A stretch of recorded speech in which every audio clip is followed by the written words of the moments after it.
Сәлем достар. Кел, түйме қыз ертегісін тыңдайық. Ертеде бір жас әйел өмір сүріпті, және оның баласы болмапты. Ол көмек сұрап сиқыршы әйелге барыпты. Ал ол арпаның дәнін беріп, оны қыш құмыраға отырғызсын депті. Әйел айтқанын істеп және көп күттірмей қызғалдаққа ұқсаған гүл өсіп, ал оның гүл жапырақтарының арасында шешесі Дюймовочка деп атаған кіп-кішкентай қыз пайда болыпты. Оған жаңғақтың қауызынан бесік, ал райханның гүл жапырағынан көрпе жасап беріпті.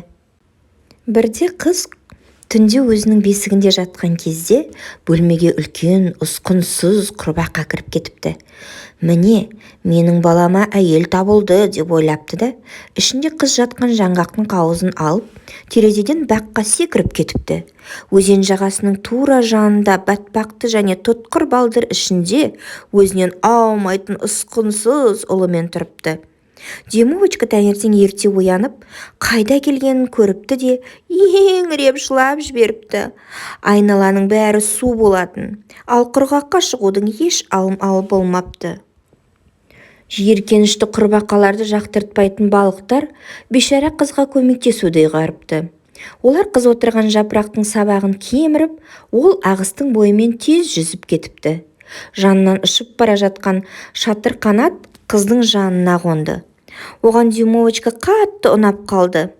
Қыз белдігін шешіп алып, бір ұшын шатыр қанатқа байлап, екінші ұшынан қолымен қатты ұстапты. Сонда жапырақ тезірек жүзіпті. Жаңа ұшқан зауза қоңыз сүйкімді қызды көріп, оны ағашқа апарып қондырды. Қыздың оған ұнағаны сондай, ол үйленуге бел буыпты. Қоңыз достарын шақырыпты, бірақ Дюймовочка оларға тіпті ұнамапты. Зауза қоңыз үйленуден айнып, қызды қармап ұстап жерге түсіріпті.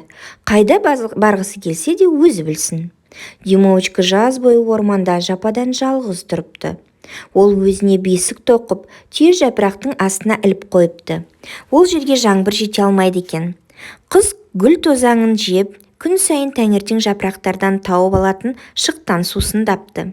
Алайда жылы күндер артта қалып, жаңбырлы күз, соңынан ілесіп қыста келіпті. Байғұс қыз суықтан өлермен болды. Ол ешбір жылуы жоқ құрғақ жапыраққа ораныпты. Ал өзі суықтан жапырақтай дірдектепті. Бірде Дюймовочка сұр тышқанның ініне жолығады.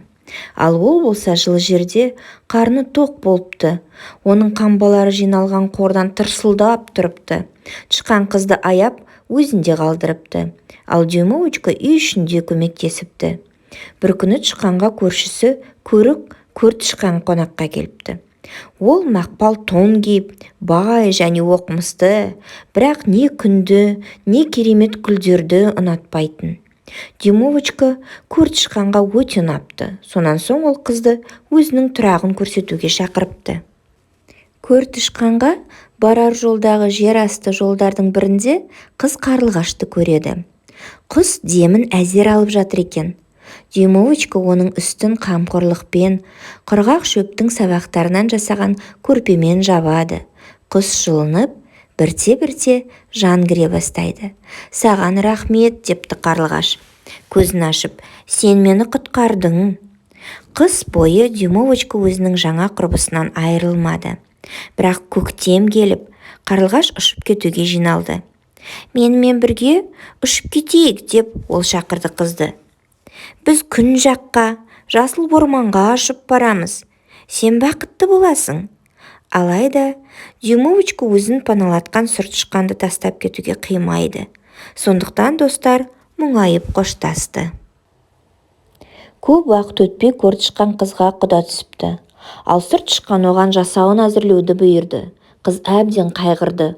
Ол кәрі соқыр көр тышқанға тұрмысқа шыққысы келген жоқ, өйткені өмір бойы жер астында өмір сүруге тура келеді ғой. Бірақ сұр тышқан ештеңе естігісі келмей тойға дайындалыпты. Той болатын күнде жетіпті. Дюймовочка күн көзіне соңғы рет қарап келуге шығыпты. Осы кезде жанынан ұшып бара жатқан сүйкімді қарлығашын көріп қалыпты. Бейшара жылап жіберіп, өзінің басына түскен қайғы туралы айтып берді. «Сұрықсыз көр тышқаны жоқ, алыстағы жылы өлкеге сені апарайын ба?» деп ұсыныпты қарлығаш. Дюймовочка қуанып келісіпті. Құстың арқасына отырып, үлкен қауырсынына өзінің белдігімен байланып алыпты.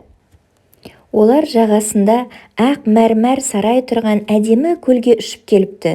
Жүзімнің сабақтары оның бағандарын шырмап өсіпті, ал жоғарыда шатыр астында құстардың ұялары жабысыпты. Тап сол жерде қарлығаш тұрады екен.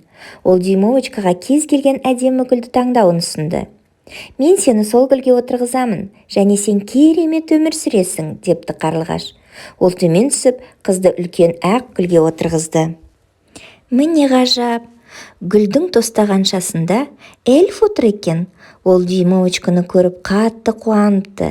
Және оған оның әйелі эльфтердің королевасы және гүлдердің патшайымы болуды ұсыныпты.